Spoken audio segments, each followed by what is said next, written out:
मां और बेटे ने लॉज में खुदकुशी कर ली। ये वाकया तेलंगाना के जिले कामारेड्डी में हफ्ते की सुबह के अवलीन सातों में पेश आया। बेटे की शिनाख्त 25 साल जी संतोष और उसकी मां पद्मा के तौर पर की गई, जो जिले मेदक के रामायण पेट के रहने वाले हैं।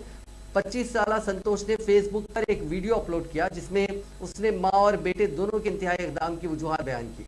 संतोष की जानिब से एक सुसाइड नोट भी छोड़ा गया जिसमें 7 अफराद बशमूल बल्दिया के सदर नशीन, मार्केट कमेटी के सदर नशीन और नलगुंडा जिले के सर्कल इंस्पेक्टर को इस वाक़े के लिए जिम्मेदार ठहराया।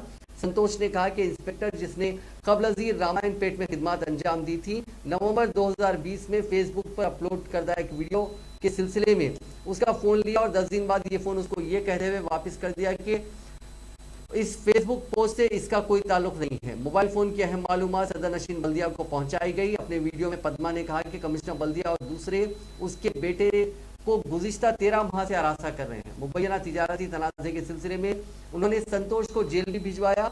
ये सुसाइड नोट उस वक्त सामने आया जब लॉज के स्टाफ ने धुआं देखकर महकमे फायर को इस बात की इत्तला दी। बाद महकमे फायर के एहलकारों ने वहां पहुंचकर आग के शोलों पर काबू पाया। उनको दोनों की लाशें नजर आई। पुलिस के मुताबिक संतोष और पद्मा ने 11 अप्रैल को लॉज में कमरा हासिल किया था।